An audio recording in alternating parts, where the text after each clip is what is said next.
Assalamualaikum warahmatullahi wabarakatuh. Di sini saya akan menjelaskan tentang perencanaan sumber daya manusia.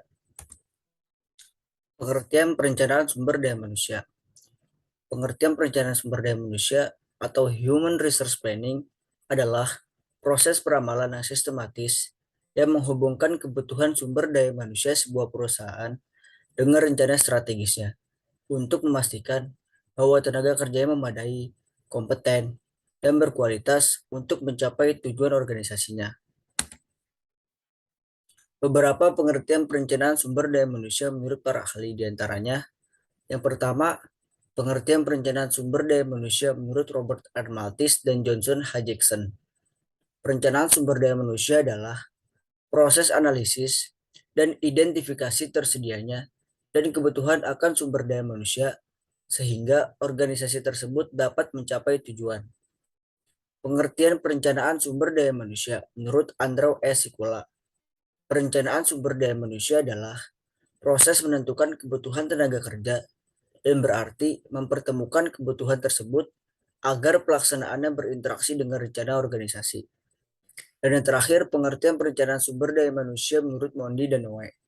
Perencanaan sumber daya manusia adalah proses yang secara sistematis mengkaji keadaan sumber daya manusia untuk memastikan bahwa jumlah dan kualitas dengan keterampilan tepat akan tersedia pada saat mereka dibutuhkan.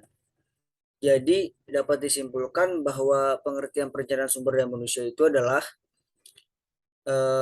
proses yang sistematis yang menghubungkan kebutuhan sumber daya manusia sebuah perusahaan dengan rencana strategisnya untuk memastikan bahwa tenaga kerja yang memadai, kompeten, dan berkualitas untuk mencapai tujuan organisasinya, serta untuk memastikan bahwa jumlah dan kualitas dengan keterampilan yang tepat akan tersedia pada saat mereka dibutuhkan. Pentingnya perencanaan sumber daya manusia. Setiap organisasi tentunya pelaksanaan perencanaan sumber daya manusia dengan kebutuhan organisasi. Ada 6 alasan mengapa perencanaan sumber daya manusia penting bagi setiap organisasi atau perusahaan, yaitu yang pertama, memenuhi kebutuhan sumber daya manusia dan mencegah kekosongan jabatan. Yang kedua, meningkatkan efisiensi dan efektivitas organisasi. Yang ketiga, meningkatkan produktivitas organisasi. Yang keempat, menekan turnover karyawan. Yang kelima, mengembangkan sumber daya manusia yang berkualitas dan memiliki kepuasan kerja. Dan yang terakhir, menghemat biaya organisasi. Perencanaan sumber daya manusia sangat penting, karena semua perencanaan itu penting. Efisiensi yang optimal hanya dapat setelah ada perencanaan yang cermat, tujuan, dan langkah-langkah serta tindakan yang telah dilakukan. Pemanfaatan secara input organisasi yang paling penting produktif hanya dapat dicapai melalui perhatian yang penuh kesadaran dan dalam waktu yang lama. Perencanaan ini mempunyai dimensi-dimensi yang luas, tetapi hal yang terpenting berada pada tingkat utama, yaitu tingkat perorangan atau individu, tingkat organisasi, dan tingkat nasional. 1. Tingkat individu. Perencanaan sumber daya manusia sangat penting bagi kepentingan individu, karena perencanaan dapat membantu meningkatkan keterampilan sebuah karyawan. Kepuasan individu dapat lebih mudah dicapai melalui organisasi perencanaan karir yang terarah. 2. Tingkat organisasi. Organisasi atau lembaga menggunakan perencanaan sumber daya manusia untuk meningkatkan efisiensi dan produktivitasnya dalam jangka panjang. Organisasi harus merekrut tenaga kerja yang berkualitas tinggi untuk dipekerjakan sehingga dapat bekerja secara produktif. Dan yang terakhir, tingkat nasional. Masalah sumber daya manusia di tingkat nasional terkait dengan jumlah, komposisi, keragaman, dan angkatan kerja yang ada pada suatu negara. Pemerintahan harus dapat memprediksi tingkat angkatan kerja sekaligus tingkat pengangguran yang ada. Tujuan perencanaan diadakannya sumber daya manusia. Adapun tujuan perencanaan sumber daya manusia menurut Dr. Handes Malayu Hasbuan, yaitu untuk menentukan kualitas dan kuantitas karyawan yang akan mengisi semua jabatan dalam perusahaan. Yang kedua, untuk menjamin tersedia tenaga kerja baik masa kini maupun masa depan. Yang ketiga, untuk menghindari terjadinya tumpang tindih dalam pelaksanaan tugas. Yang keempat, untuk mempermudah koordinasi, integrasi, dan sinkronisasi, yang sering disebut juga dengan KISS, sehingga produktivitas kerja meningkat. Dan yang terakhir, untuk menjadi pedoman dalam menetapkan program penarikan, seleksi, pengembangan, kompensasi, pengintegrasian, pemeliharaan, dan pemberhentian karyawan. Manfaat diadakannya perencanaan sumber daya manusia. Dengan perencanaan tenaga kerja, diharapkan dapat memberikan beberapa manfaat baik bagi perusahaan atau organisasi maupun bagi karyawan. Manfaat-manfaat tersebut antara lain, yang pertama, perusahaan dapat memanfaatkan sumber daya manusia yang ada dalam perusahaan secara lebih baik.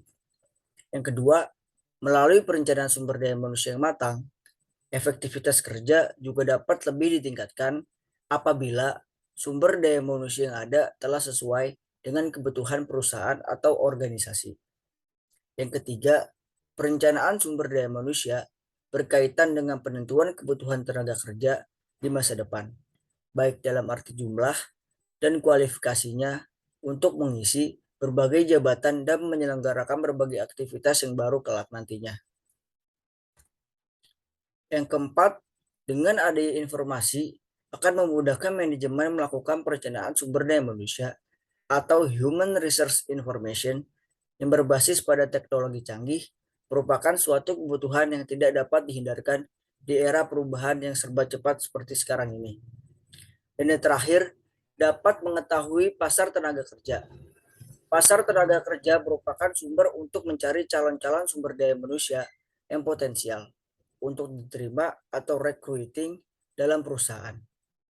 Berdasarkan hal-hal tersebut, dapat diketahui manfaat dari perencanaan sumber daya manusia dalam suatu perusahaan sebagai sesuatu yang sangat penting demi kelancaran dan tercapainya tujuan dari perusahaan atau organisasi tersebut.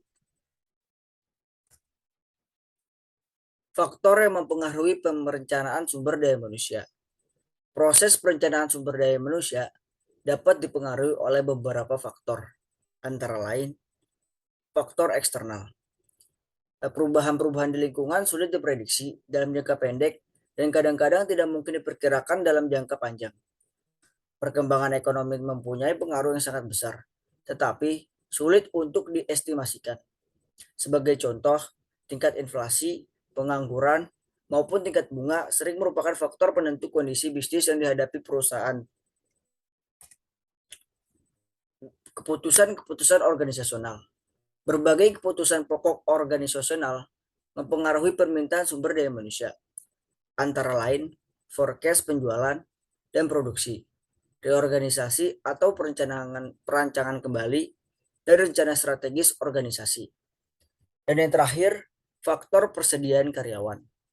Permintaan sumber daya manusia dimodifikasi oleh kegiatan-kegiatan karyawan, pensiun, permohonan berhenti, terminasi, dan kematian semuanya menaikkan kebutuhan personalia.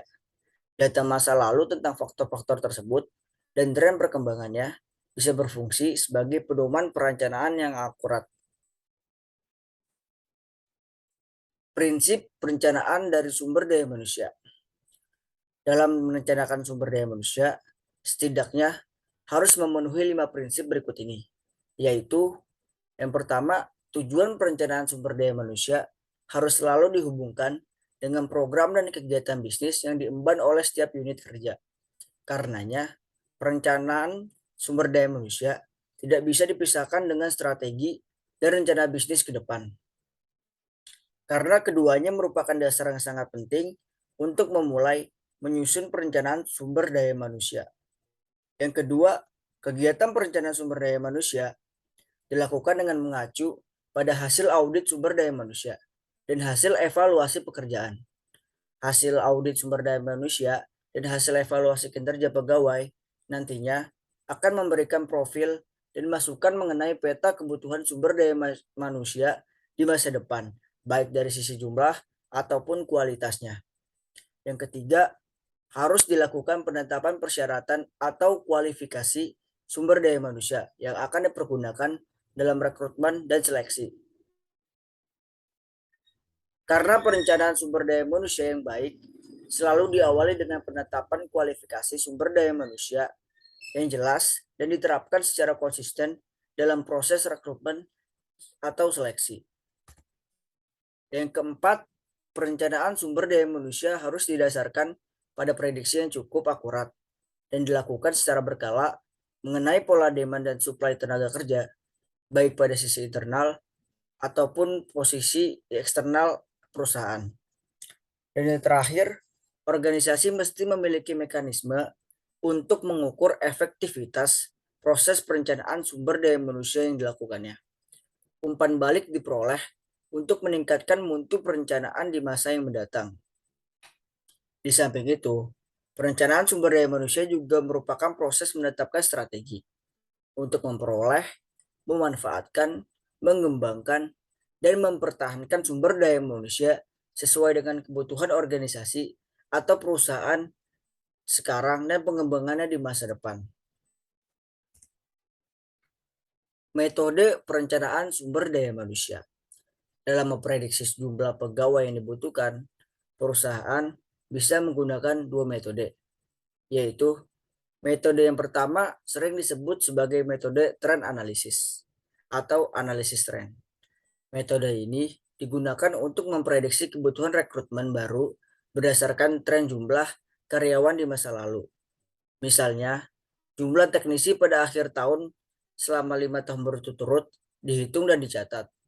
Tujuannya untuk mengidentifikasi tren perkembangan jumlah teknisi yang dibutuhkan di masa depan. Berdasarkan angka tren ini, kemudian bisa diperkirakan jumlah pegawai yang perlu direkrut nantinya. Metode yang kedua adalah rasio analisis atau analisis rasio. Metode ini digunakan untuk memprediksi jumlah rekrutmen baru berdasarkan rasio antara faktor tertentu. Misalnya jumlah pendapatan dengan jumlah karyawan yang dibutuhkan.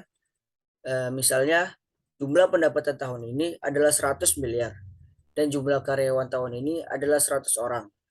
Berarti rasionya adalah satu karyawan sama dengan 1 miliar. Jika estimasi pendapatan tahun depan 110 miliar, maka estimasi kebutuhan karyawan baru sama dengan 10 orang, agar rasio 1:1 miliar bisa tetap dipertahankan. Sekian materi yang dapat saya sampaikan, kurang lebihnya mohon maaf. Wassalamualaikum warahmatullahi wabarakatuh.